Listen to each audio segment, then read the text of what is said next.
I welcome you all for the class. Today we will continue with Article 32, Right to Constitutional Remedy. In the last class we have seen Article 32, but we are not done fully. As I told you, Article 32 has 4 provisions. One is a guarantee. Second provision relates to the powers to issue writs. Third is the insulation of the position of Supreme Court. And fourth is no suspension of this right except during national emergency, the two other than Article 20 and 21. These details we have already seen in the last class. Most importantly, remember, Article 32 is beyond amendment, even by Parliament, because Article 32, Article 136, Article 141 and Article 142.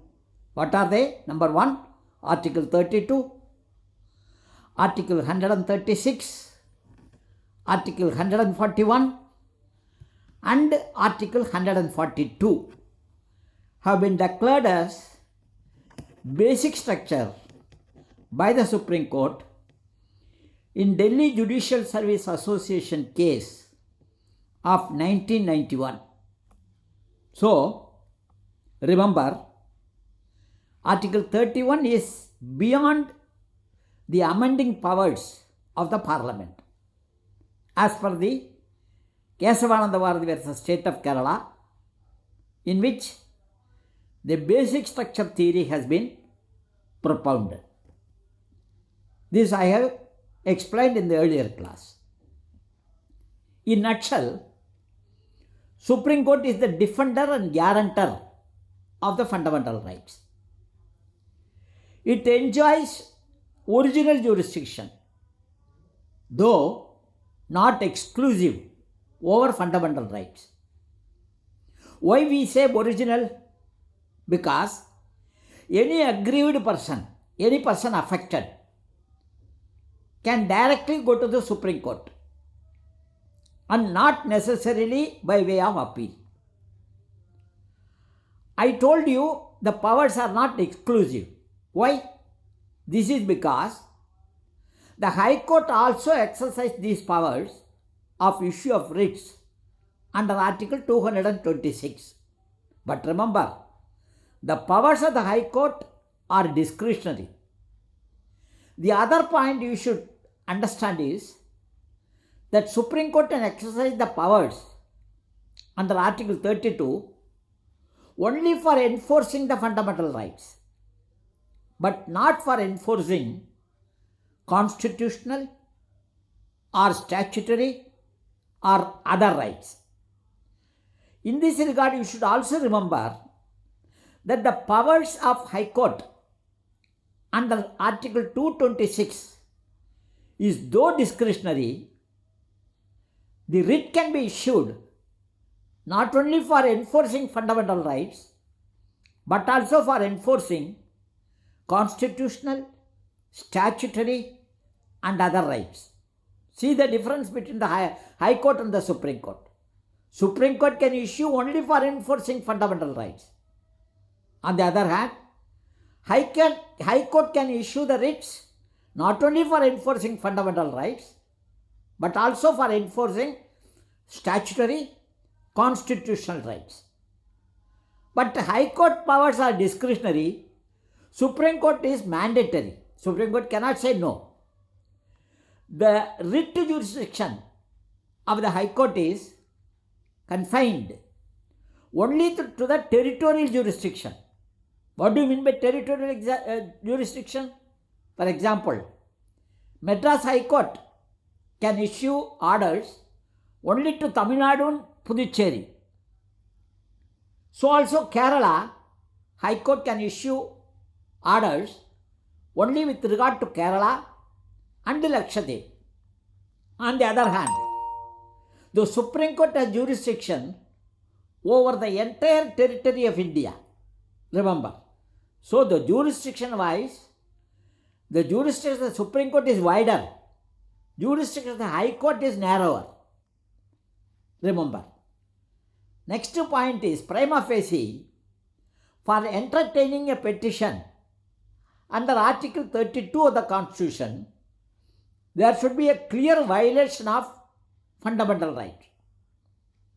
Similarly, if there is a violation of fundamental right, normally the Supreme Court cannot refuse to entertain the petition under Article 32. Why? Because Article 32 itself is fundamental right, and Supreme Court is the custodian of fundamental rights. Therefore, an aggrieved person has two options. One, in case of violation of fundamental rights, he can directly go to the Supreme Court under Article 32, which normally should accept. Alternatively, he can go to the High Court also. Nevertheless, remember, in a recent case, Supreme Court has ruled where the relief through High Court is available under Article 226, the aggrieved person should first move the High Court. This is the introductory point of Article 32, the writs. Now we are coming to the writs. The writs are the prerogative writs. It is technically called prerogative writs. Prerogative means it is reserved for some important person. That is the prerogative. It is my prerogative to question the problem. It is the government's prerogative to raise the issue. So the prerogative means reserved for consideration of one person only. So these are all the prerogative writs, in the sense these were in the form of orders and directions issued by the King of England to the authorities. It is reserved for King of England. Only King of England was competent to issue the writs to his authorities, that is his members of the Council of Ministers. King is the fountain of justice in England. It is his prerogative to issue writs. So, remember, these are of English origin. What I wanted to tell you is, these are of English origin. Why it is called prerogative writs? It was used by King of England. So these writs are of English origin. Now, prior to 1950, only 3 high courts were authorized to issue writs. What are those high courts? Madras, Bombay, and Calcutta. As I already told you, Article 32 empowers the Parliament to entrust the other courts also with the powers of writ jurisdiction. But Parliament has not made any such law so far. Nevertheless, Constitution has bestowed the writ jurisdiction to all high courts under Article 226. Now, we have, before proceeding, the writs, details of the writs, one by one, you should understand. First is habeas corpus. Second is mandamus. Third is prohibition. Fourth is certiorari. Fifth is quo warranto. Remember, first habeas corpus, then mandamus, then prohibition, then certiorari, and quo warranto. Habeas corpus, mandamus. Habeas corpus is totally for different. It is a bulwark of personal liberty. Mandamus is totally different. Mandamus calls for activity.